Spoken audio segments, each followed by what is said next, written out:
Hi, welcome to Goodnight, Mr. Holmes, a podcast about the Granada. Granada.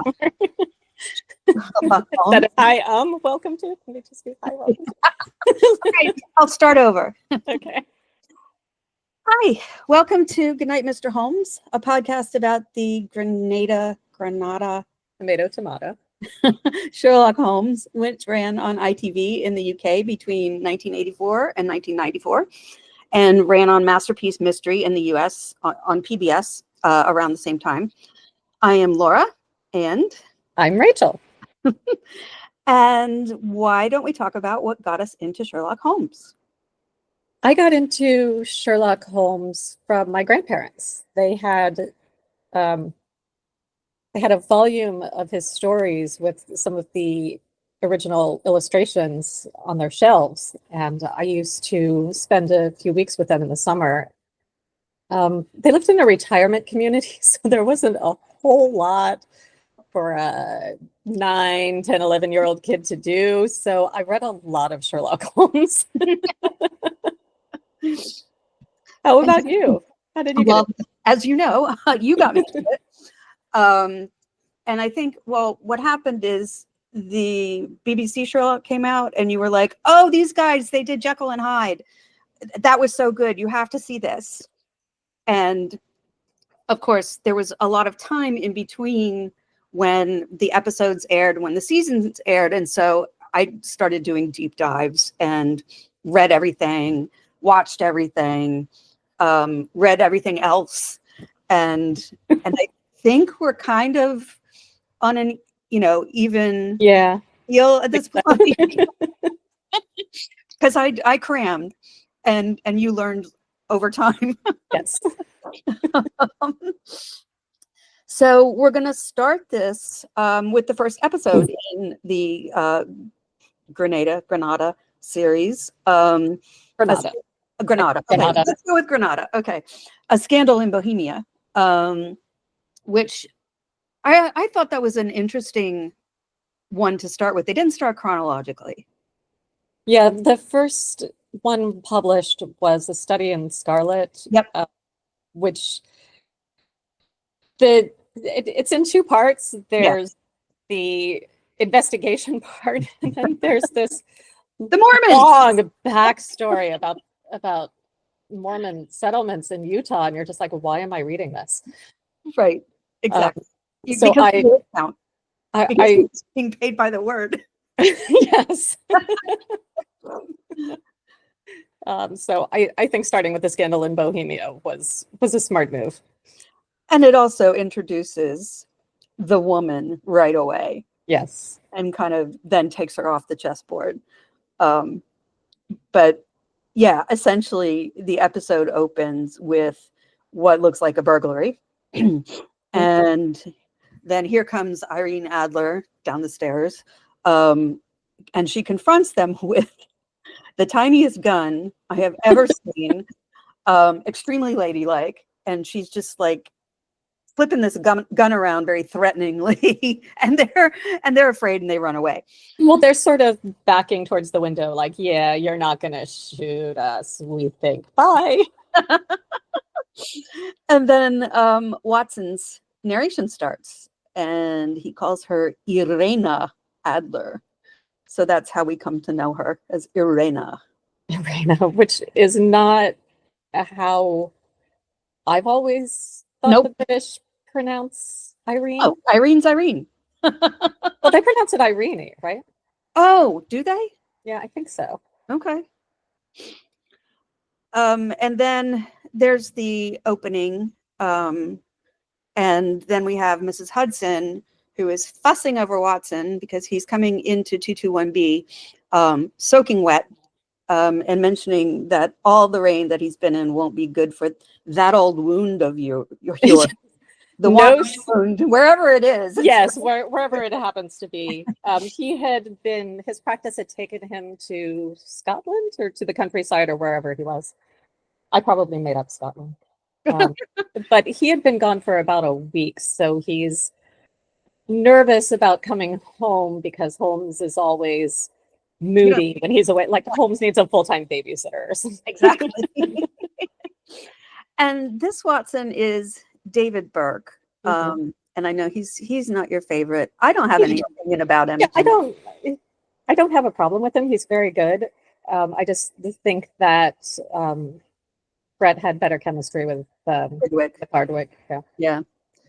And then Jeremy Brett gives a lot of exposition about what kind of person Holmes is and how his mind rebels at stagnation and Yeah, all, Watson thinks he's on drugs again. yeah. Because Holmes has kind of set the whole scene to make it look like he's on Yes. drugs. He even left the desk drawer open with the syringe in it. Yes. I'll teach you to be gone for a week. Right. It's very passive aggressive. Exactly. So yeah, spoiler, he's not on drugs. It's just a prank. He's thinking too hard. I mean, it's very much like what a pet would do. Pretty much. Yes, he does ignore Watson when Watson first comes in, doesn't he? He's basically a cat. Yes. He's sitting funny too. Yes. So there's a lot of and thoughtful posing, and I mean Jeremy Brett is the consummate thoughtful poser. And then coincidentally, there's someone invades. There's a letter from a client. He hands the letter to Watson first. Oh, that's right. Yes. To make some deductions, which is usually a setup for Holmes to insult Watson's intelligence. Yes. But Holmes is very nice. Yes, that's very good. And then corrects him. So the same thing. So they come to the conclusion that this is some wealthy person from the Kingdom of Bohemia. The notepaper is very thick, he says, and there's something even in the BBC Sherlock when it comes to Bohemia, he notices the thickness of the stationery. So I'm wondering if there was in Czechoslovakia, were they famous for their stationery? They hear footsteps on the Yep. stairs. They probably hear Mrs. Hudson saying, "No, you don't have an appointment. You can't go up." So they get a few seconds notice. It's enough time for Holmes to tidy up the way I do, which is by picking up the piles of stuff and throwing them behind furniture. Yes, exactly. And then this guy comes in, and he's wearing tall boots, and he's wearing a mask, and he's got this tunic on that's elaborately kind of laced in the front. Yeah, with doesn't tassels. look out of place at all. No, not at all. Not at all. And talks about his client, who turns out to be himself. Right. And Holmes guesses that this person is the King of Bohemia. Because who else is wandering around London looking like the King of Bohemia? Yeah, who's so important that nobody in Bohemia will know that he's gone. And the mask is utterly pointless. And then the king is talking about his problem. And we get flashbacks of him dancing with Irene while the music ensemble, the little orchestra that's accompanying them, is all blindfolded. So clearly nobody's supposed to know that they're together. And she's portrayed as being very kind of daring because she's doing rifle shooting, and she's not just riding, but she's jumping her horse. Yeah, she's not riding side saddle, which I think was what women were expected to do at the time. Exactly. Right? Yep. And in the meantime, so yes, and there's this photograph of the two of them together that he very carelessly allowed to be taken. And now the king wants to marry some kind soul of sweetness who's so innocent and naive and never should know that he had ever been with a woman like that. And I like to think of it as uptight. Yeah. And then he's convinced that Irene Adler is blackmailing him with this photograph. So he pays Holmes. Well, Did she say that she was No. going to stop it? Okay, No, so he just says that he's he jumping, will do anything to stop his yeah, marriage. which is tremendous projection on his part. Yeah. Um, Can't live without me. She can't bear it. right, exactly. Yes. So he pays Holmes £1,000, which is equal to $45,000 in today's money. Wow. Yeah, that's a nice sum. And then Holmes does what Holmes does. He gets into disguise. And he's pretty unrecognizable because Yeah. he stuffs his gums so that his lips become really small. And he's wearing a red wig and eyebrows and mutton chops. And And he's carrying himself differently. Again, he's very, walking differently. He runs differently.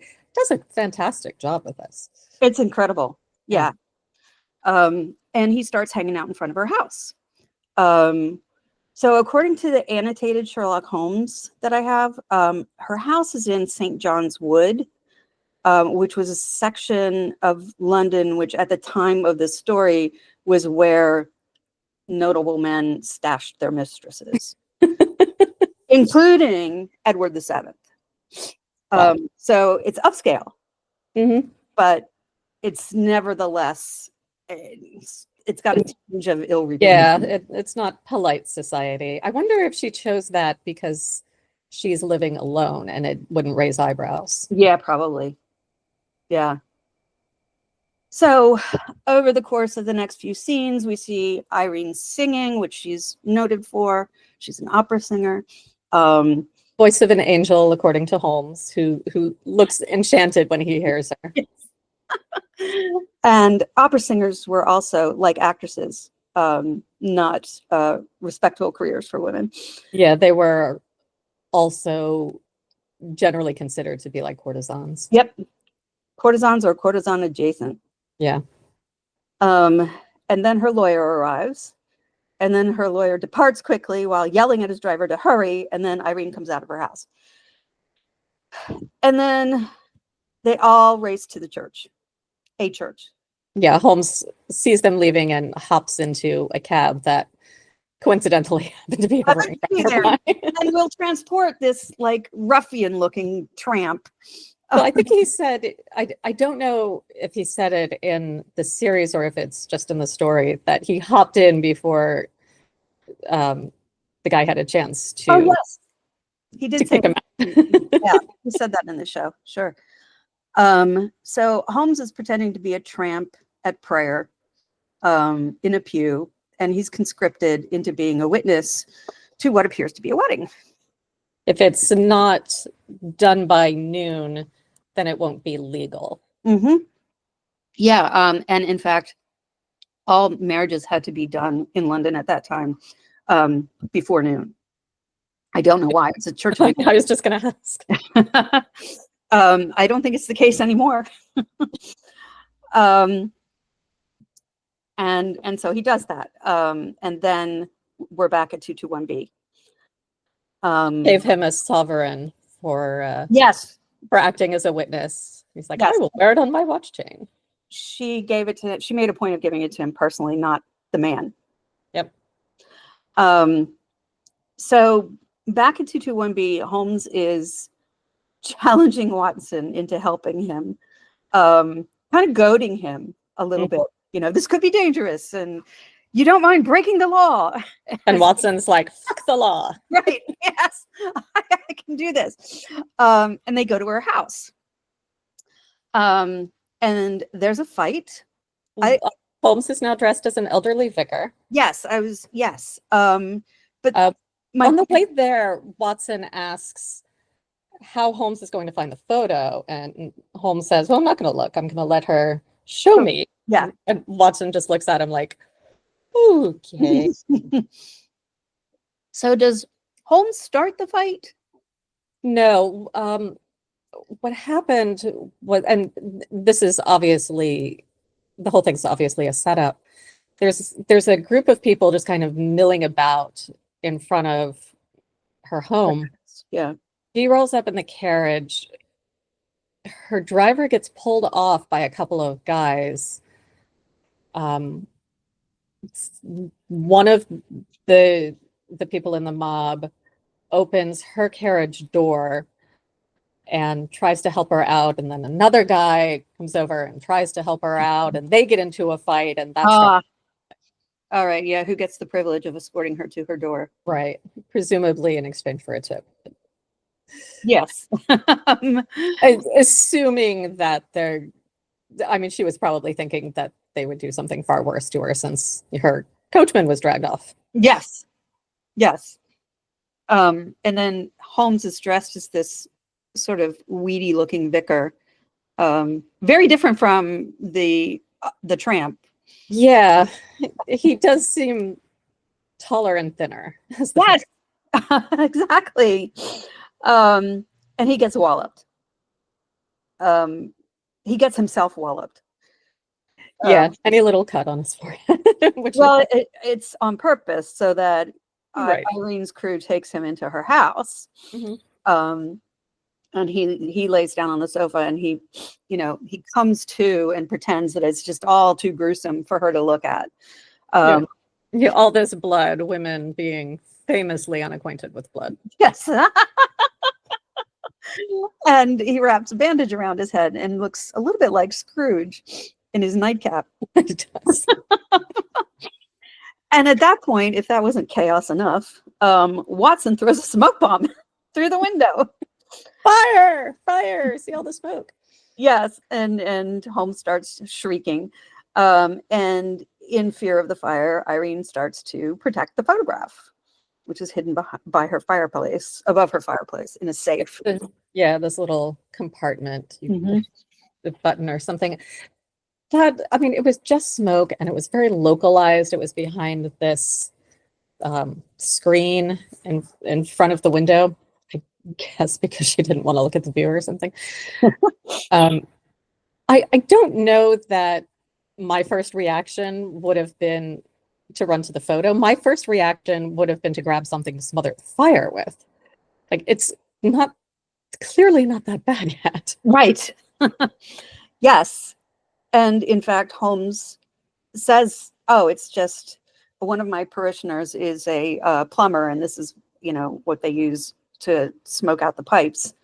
He's not blaming his parishioner for throwing the No, bomb. He's just saying, "This is how I know it." I know this. Yeah, I know what this is because I've seen them. And she opens the cabinet to take the photo, then stops, looks at him, and sees that he was looking very intently at her, and then goes back to pretending he's fussed about the fire. And she just looks at him like, "You dick." Right. Yes. And somehow Holmes is able to wangle her into a conversation about revenge, having to do with like the smoke bomb, and he makes it contextually, he smooths it over. But through that conversation, he's able to determine that Irene is not a vengeful person, and she does not have revenge in mind in any way.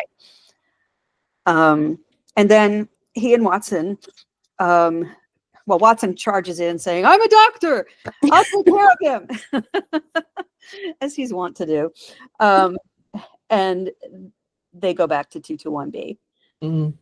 And as they're going inside, her laughing in the carriage about how they put one over on her. They'll call early the next morning. They'll bring the king. Yep. And they'll get the photo. Yep. And they get out and start opening the door to 221B, and some guy walks by and says, "Good evening, Mr. Sherlock Holmes." "Good night, Mr. Sherlock Holmes." Yes.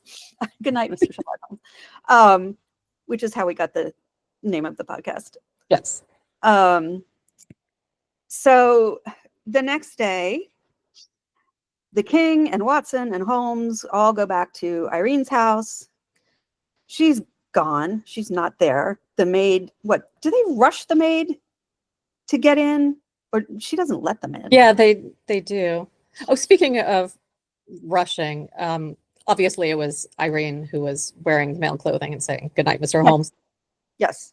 Um, she must have changed in the carriage. Like she's got to have a go bag of male clothing or something in the carriage because she wouldn't have had time No. to take off I think it was literally 40 pounds of clothing that women were wearing at that. Yes. Or she was wearing well, why would she do that though? Yeah. I mean, obviously, as an opera singer, she would be familiar with quick costume changes. Well, yeah, but she wouldn't be wearing a costume. She'd be wearing an actual dress. Yeah. Yeah. Yeah. No, that was pretty brilliant. Yeah. I think I can actually see her having a go bag of male clothing in her carriage. Because you never know. You never know. I'm Irene Adler. I might have to make a quick getaway. The king's after me.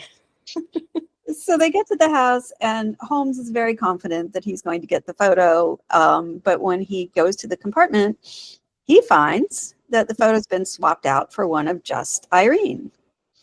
And meanwhile, she's left him a letter saying she's gone to the continent, never to return.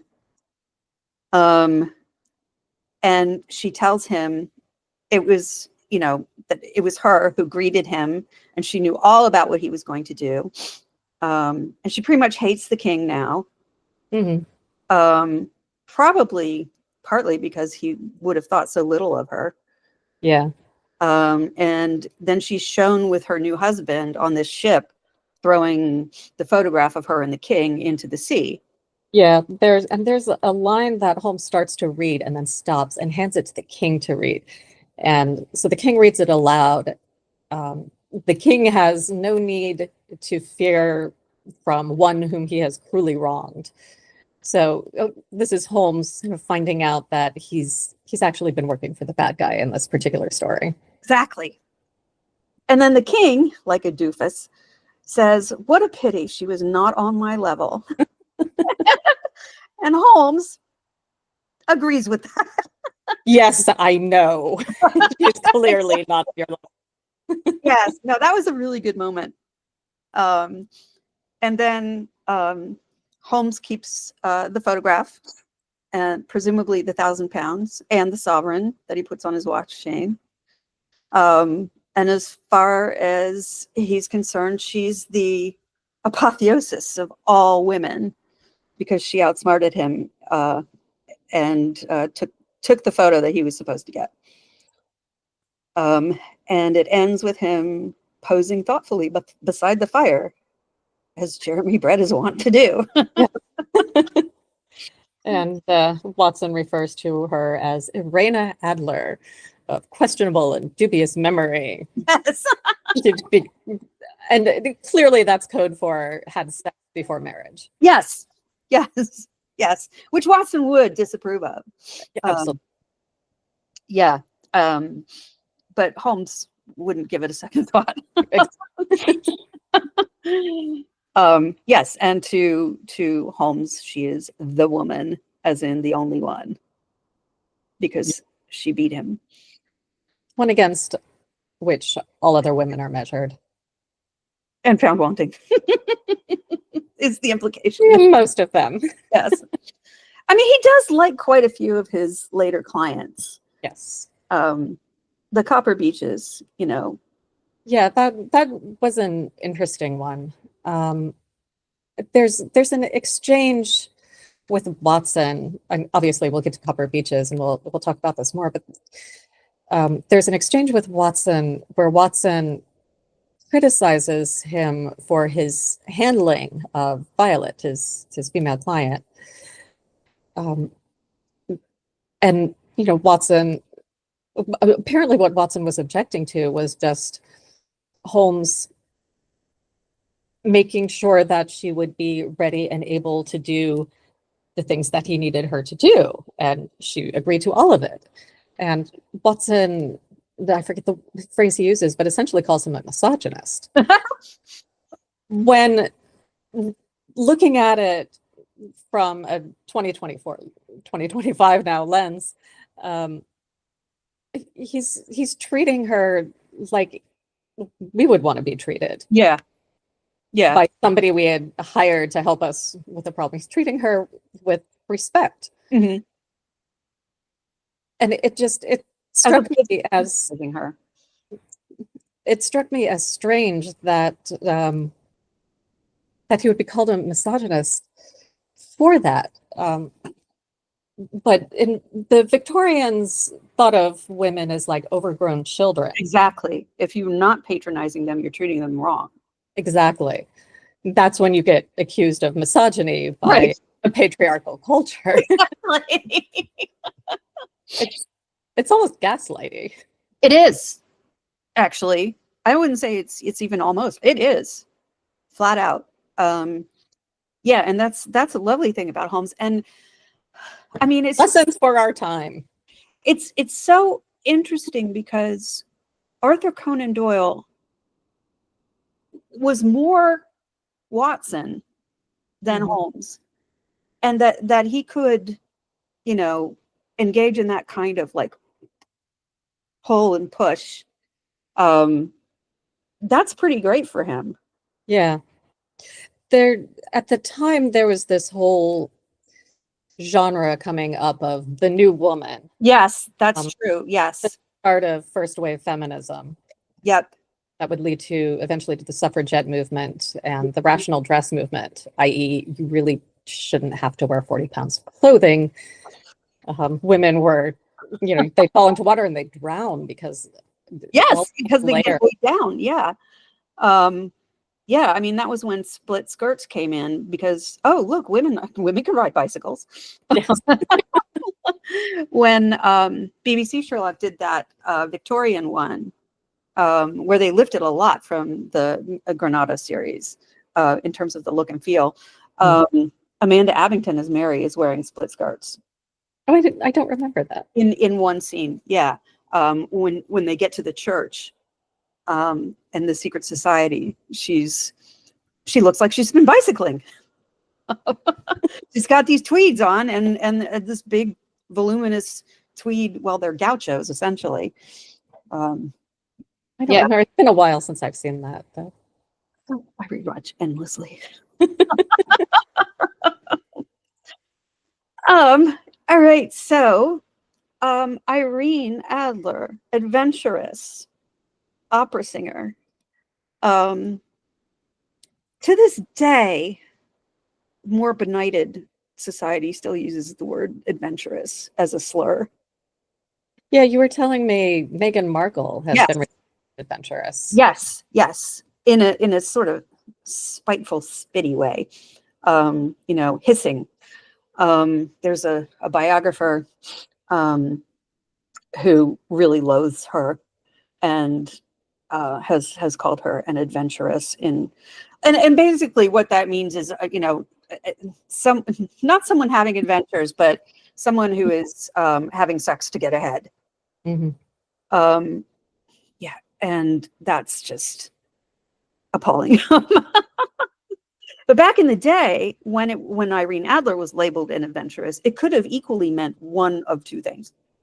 It could have meant having sex to get ahead, or it could have meant um, women who shoot and hunt and Hmm.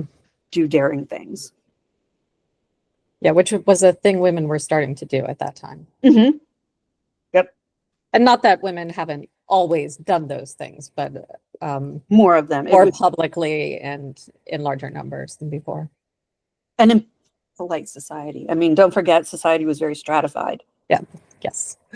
um, which is part of what fascinates me But about. that's part of the adventurous, I think. The society was very stratified. Everybody had their place, and these were women who just didn't want to have anything to do with that system. Right. Exactly. Yes. Um, yeah, and this sort of bifurcation that Conan Doyle does between British society and American society, where like there aren't these rules or strictures as far as he's concerned. I mean, there are, but he wouldn't know. Um, and so his Americans tend to be these sort of they bully their way through social situations because they don't recognize them. Yeah, so Irene is one who is just, because she is American. She's from New Jersey. Yeah, shout out to New Jersey. You know, and these very strict sort of stay in your lane kind of things it's not something that she's going to pay any attention to. Which is something that Holmes, who is sort of bohemian himself, would appreciate. Yes. So his family are what he calls country squires. Mhm. And what that basically means is that the oldest inherits everything, the landed gentry, and what money the land is making, and everyone else has to go make their living. We don't know who the oldest Holmes is. Well, it's Mycroft. That we know of. Yeah, but he's not managing the land. He's working for the city. Well, maybe. Well, he's working for the country. Maybe he sold it. Ooh. That's possible. That's possible. Yeah. But yeah, it leaves Sherlock like sort of at a loss in a way. He's got to make his own living. Maybe their parents are still alive. We don't know anything about them at all. What Mycroft is only in like 2 or 3 stories. Yeah, 2 or 3. It's amazing the impressions these characters. Irene Adler's only in 1 story, and she's like larger than life. Yeah. And Mycroft also lives more outside the canon than inside it. Mm-hmm. Yes. Yeah, I mean, it was just like, I guess, whatever's convenient for the tale that Conan Doyle needed to tell. Anyone looking for consistency in those stories, right? He's gonna. I'm sorry, the author just did not care that much. Yeah, to the point where like, when people started to care, he would be like, "Why? These are stories. Pay attention to my more important work." Fairies and supernatural things. Yes. Any other sort of threads we need to pull on this one? I think we've covered it. Cool. I think the next one is the Dancing Men. We will be doing that. I love that one. I do too. I actually use his approach to code breaking when I do those little cryptogram things. Yes. Yeah, that very much came to mind when we were doing them together. Yeah. Cool. All right. So next week, same time. Same place. Okay. Well, have a great week then. And I will. We'll see you then. Yes. Bye. Bye.